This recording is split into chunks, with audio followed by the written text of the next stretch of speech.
Horas e 22 minutos, foi aprovado no Senado Federal o texto da lei das fake news com algumas alterações. A gente vai falar mais sobre isso agora numa entrevista aqui na Rádio Bandeirantes com o senador Ângelo Coronel, que está aqui ao vivo conosco. Boa tarde, senador, tudo bem?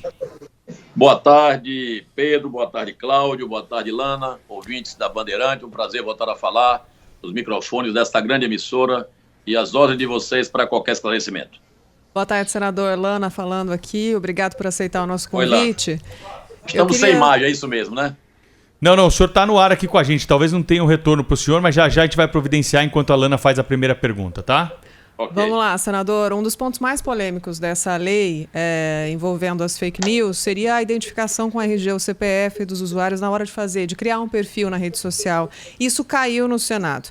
E uma outra preocupação seria com relação à privacidade das pessoas e à liberdade de expressão. Para quem critica esse projeto, o que o senhor diria? Olha, em primeiro lugar, em nenhum artigo, capítulo ou parágrafo do meu relatório vai de encontro à liberdade de expressão. O que está acontecendo, Lana, Pedro e Cláudio, e ouvintes da Bandeirantes, é que tem pessoas que não têm o cuidado de parar alguns instantes para ler o projeto e ficam muitas vezes sendo induzidos a acreditar em artigos que não existem. Esse caso mesmo que eu cito da liberdade de expressão é uma cláusula pétrea da nossa Constituição Federal e tive o maior cuidado de preservá-la. Evidentemente, é que as pessoas muitas vezes, Lana, Pedro e Cláudio, confundem a questão do anonimato, que eu ataco muito, porque o anonimato também está na nossa Constituição, que ele não é permitido. Então, muitas vezes, a pessoa confunde liberdade de expressão com anonimato. São coisas distintas. Eu não posso atribuir, não posso aceitar, como parlamentar, que uma pessoa abra um perfil numa rede social com um CPF falso, abra uma conta no WhatsApp com um celular que foi habilitado com CPF falso. E a partir daí dissemina o ódio, a raiva, o ataque, e você que é a vítima não tem como se defender, não tem como chegar ao autor. Isso é que não pode continuar acontecendo nas redes sociais brasileiras. E já virou um alerta no mundo. Tanto é que os grandes investidores de publicidade já começaram também a exigir mudanças nas redes sociais e nas empresas de mensagem. Senador, muito boa tarde, bem-vindo ao nosso programa. Chamou a atenção o número de vezes que o relatório foi alterado, né? E sobre o conhecimento do projeto, né? Também houve muita crítica em relação a isso, porque na semana passada nós entrevistamos aqui no dia da primeira convocação do presidente Alcolumbre para a votação desse projeto, nós entrevistamos o senador Major Olímpio, e ele já na sessão, ele inconformado com o fato de que poderia eventualmente aquilo ser votado naquele dia, e ele sequer teve condições de ler o projeto. Ele não recebeu o projeto antes para dar uma lida, para com sua assessoria estudá-lo, etc. e tal. Isso levou muita gente a desconfiar que estava havendo ali um movimento mesmo para aprovar aquilo de qualquer jeito, etc., com eventuais prejuízos à liberdade de expressão, a direitos fundamentais do cidadão. O que é que foi que aconteceu? Por que que esse relatório mudou tanto e por que sempre ia para votação praticamente sem os senadores tomarem conhecimento? Olha, em primeiro lugar, isso não procede. Regimentalmente, eu teria que apresentar o relatório 2 horas antes da sessão. Eu tive o cuidado de protocolar, aliás, não vou dizer nem protocolar, coloquei no grupo, um grupo de todos os 81 senadores, a primeira minuta, que foi um dia de quinta-feira, onde estava previsto para o projeto ser votado na terça. Depois, recebi várias sugestões, ouvindo entidades representativas, ouvindo, inclusive, senadores e deputados federais, que eu tive o cuidado também de conversar com alguns deputados federais a respeito do meu texto, e dei tempo folgado. Quando eu apresentei, protocolei a primeira versão, houve uma chuva de emendas, 152 emendas apresentadas pelos colegas. Tive o cuidado de analisá-las, aproveitamos 75% dessas emendas, e a minha segunda e última versão apresentei também na sexta-feira, onde a votação iria ocorrer na terça-feira.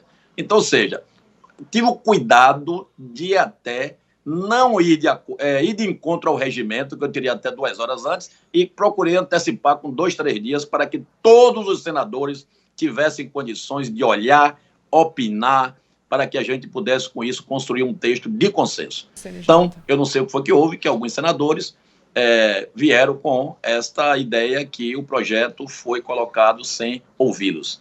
Eu quero dizer aos amigos, eles sabem disso, que não procede. Senador, esse conselho aí, né, que vai ser o conselho que pode analisar essas questões aí do que é ou não fake news, isso não acaba criando, né, o senhor já falou sobre o princípio constitucional aí que garante a manifestação, mas não garante uma interpretação ali dessas manifestações, ou pelo menos a gente não esbarra, né, nessa possibilidade. Porque hoje, quem analisa essas questões, se há algo que infringe a lei ou não, é o Poder Judiciário, que é o competente para analisar se há algum crime, se há algo a ser reparado no âmbito do direito civil, o dano moral, o dano material, né, que são também previsões aí de reparos para esse tipo de situação. Criar esse conselho não é dar margem para que nós tenhamos aí uma subjetividade na interpretação dessas situações que serão aí levadas ao Conselho? Olha, continuará a Justiça sendo o grande árbitro para resolver qualquer questão de ordem legal, de ordem jurídica. Ninguém tirou o poder da Justiça para isso.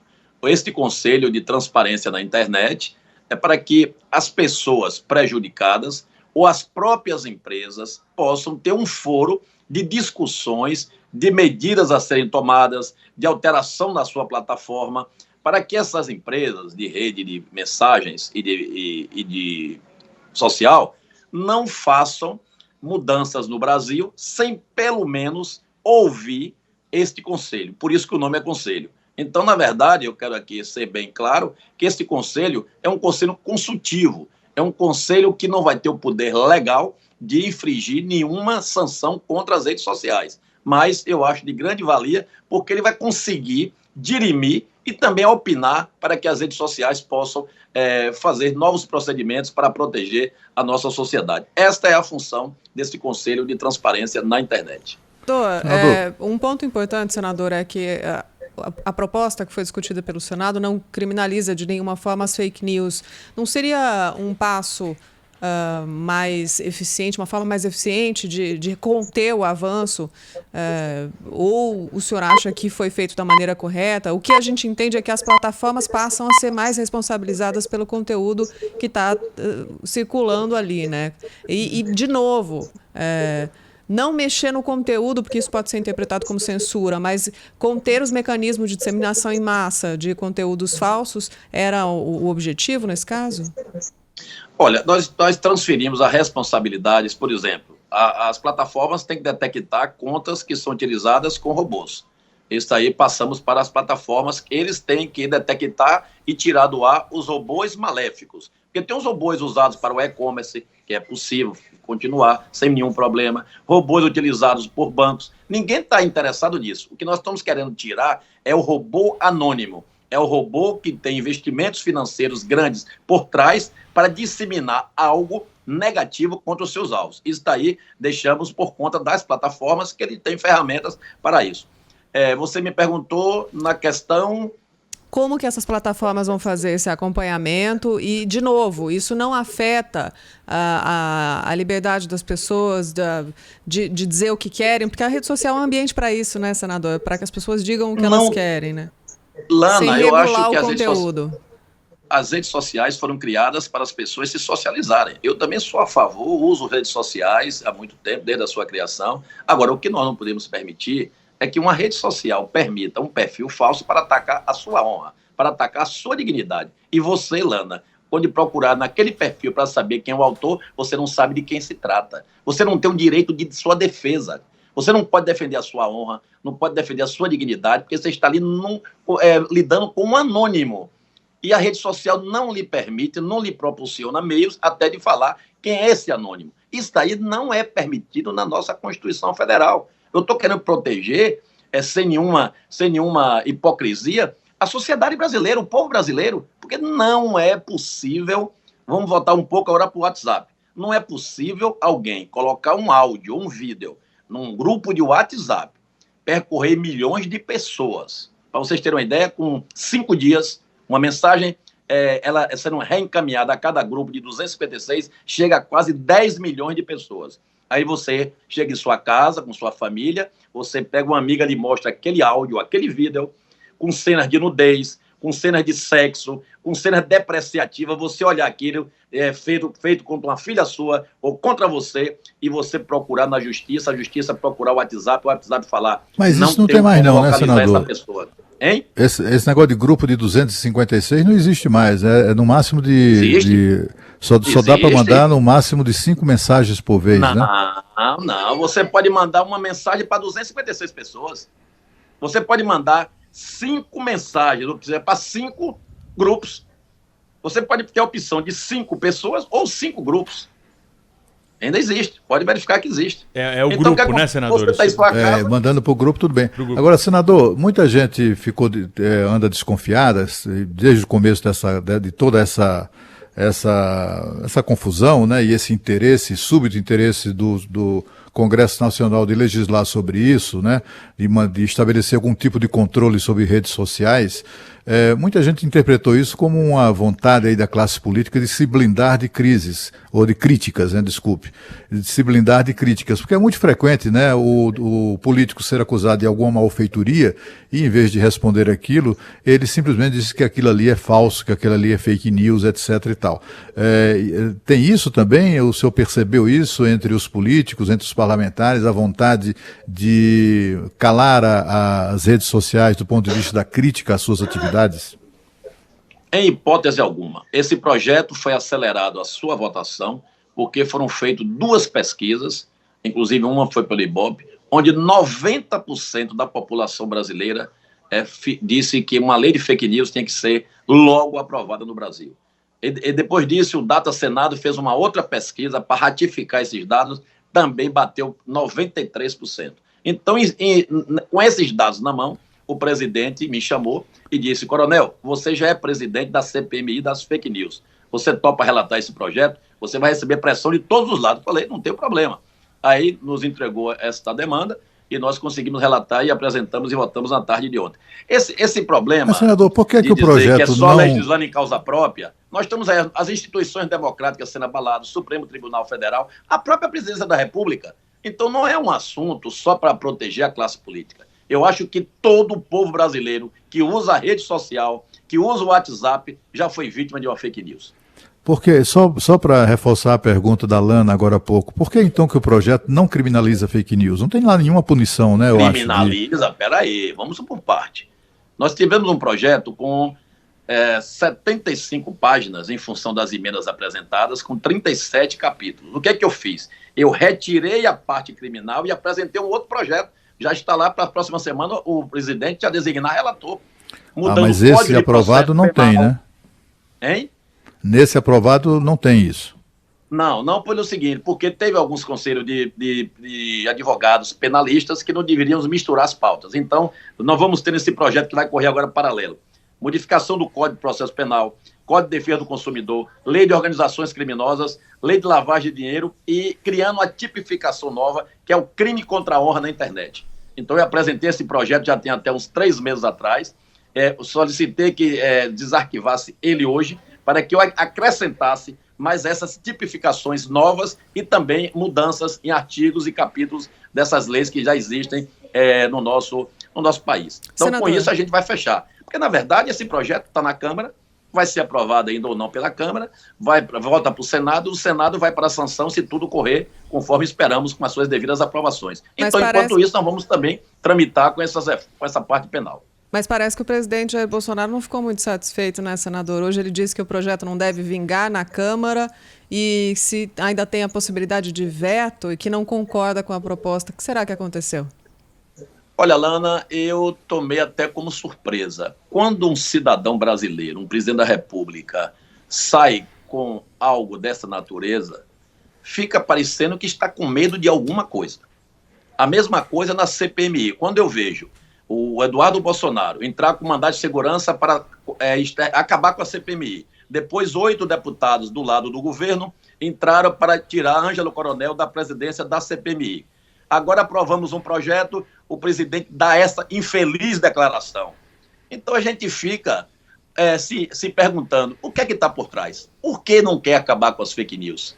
Alguma coisa está por trás, nós temos que trabalhar para descobrir. Última questão, senador, tem um ponto polêmico também, que é rastrear conteúdo encaminhado, a gente estava falando dos grupos ali, esse é o ponto em específico, e manter esse conteúdo gravado por 3 meses.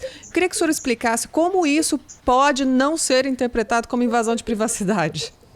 Então, vamos lá. Didaticamente, já que eu tenho um tempinho aí. Você, para abrir uma conta no WhatsApp, você é obrigado hoje, já o WhatsApp exige, que você coloque o número de um celular. O que é que acontece? Hoje no Brasil, nós temos 130 milhões de telefones celulares pré-pagos. Muitos desses telefones são habilitados hoje, seu chip, com CPFs falsos, CPF até de pessoas mortas. Primeiro passo, eu travei junto à Anatel e às telefônicas que eles são obrigados a recadastrar todas as linhas brasileiras no momento que a pessoa foi injetar novos créditos.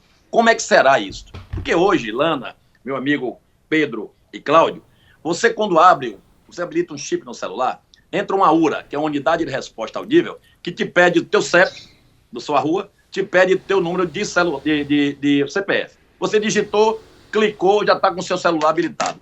Quem garante que esse CPF e esse CEP que você deu é verdadeiro? Ninguém garante, nem a própria telefônica garante. Então agora eles estão testando, a partir de hoje, ficaram de testar, uma URA que nós apelidamos URA inteligente, ou seja, uma unidade de resposta audível, similar de cartão de crédito, para que quando pedir o número do seu CPF, vai pedir uma outra validação, nome da sua mãe, ou seu pai, cidade que você nasceu, para poder cruzar esses dados. Porque o bandido compra o número do CPF falso, mas não compra o nome da mãe, não compra a idade do cara, porque ele não tem isso na hora que o cara faz esse número falsificado do CPF. Mediante a gente travar isso nas telefônicas, quando você tiver com o seu celular já totalmente saneado, ao você abrir uma conta no WhatsApp, ou seja, você indiretamente já está com seus dados ali, porque você já cadastrou ele cá na telefônica. Quando você disparar uma mensagem de você para você, de você para Cláudio, de você para Pedro, não tem nada demais, vai continuar tudo como está hoje. Até 5 mensagens continua como está hoje. Agora, se você, que faz parte dessas 5 mensagens que você, Lana, que foi a principal, lançou, e esses 5 amigos seus, desse grupo pequeno de 5, pegar essas mensagens e colocar em redes de encaminhamento ou em grupos, você já começa a atingir uma gama de pessoas. Então, quando passar... E, além disso, ela passa a ser suspeita de algum tipo de crime, né? Não é, senador? Esse é que é o problema, né? Gente que até repassa a informação para confirmar com uma pessoa amiga, vem cá, você sabe disso? Procede?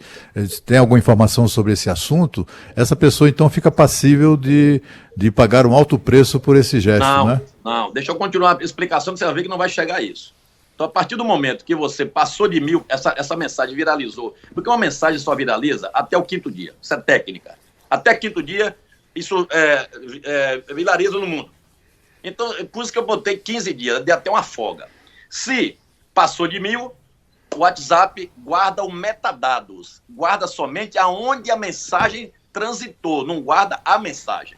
Se por um acaso você, Pedro ou Cláudio ou Lana, receber de um amigo, Lana, olha que áudio depreciativo contra você. Você aciona a justiça pede uma quebra para o WhatsApp, para que ele faça a rastreabilidade para descobrir o autor daquela mensagem. Ele não vai atrás de quem recebeu, ele vai rastrear até o autor. Então você que reencaminhou, não tem problema nenhum, você não vai ter problema. O problema vai estar com o autor da mensagem. E aí, quando o WhatsApp informar, senhor juiz, o número do celular cadastrado aqui é 011 tal, tal, tal, tal. O juiz vai dizer, poxa, e o nome? Aí o WhatsApp diz, não tenho. Aí o juiz estende essa quebra para a telefônica que está lá, o cadastro da pessoa que já fez lá na internet. Se for um cadastro pré-pago, já foi feito na hora da habilitação do chip. Se for pós-pago, os dados da pessoa já estão lá. Com isso, você chega ao meliante. O reencaminhador não vai ter problema nenhum. Nenhum, zero. Agora, zero, senador, zero. Outra crítica que tem sido feita a isso que foi aprovado é que uma das versões do projeto anterior obrigava as plataformas digitais a remunerarem o uso de conteúdos jornalísticos, artísticos e outros tipos de conteúdo. E isso foi retirado, né? Inclusive na contramão do que tem sido feito, por exemplo, na Europa. Na Europa, ao contrário, tornou isso ainda muito mais rígido. E a crítica que se faz é que o projeto aprovado desprezou essa proteção dos direitos do autor. O que é que o senhor responde a essa, como o senhor responde a essa crítica? Olha, Ângelo Coronel, coloquei esse artigo no meu relatório, mas alguns senadores vieram com a tese que esse artigo não era pertinente a fake news, que deveríamos tratar dos direitos autorais em um outro projeto autônomo. Eu ainda discordei, mas, infelizmente, eu fui voto vencido na hora de fazer os acordos para que a gente chegasse a um texto que pudesse chegar a ser votado, que não foi fácil. Foi um parto para conseguirmos fechar o texto de consenso para obter 44 votos. Porque tinha ali muita gente e as grandes empresas pressionando. Eu sou a favor que você fazer a sua obra literária e a rede social divulgar e você que foi autor não ter nenhuma remuneração, isso é um absurdo. Inclusive, vou entrar na próxima semana modificando a lei de direitos autorais para que essas plataformas possam remunerar os autores das suas obras.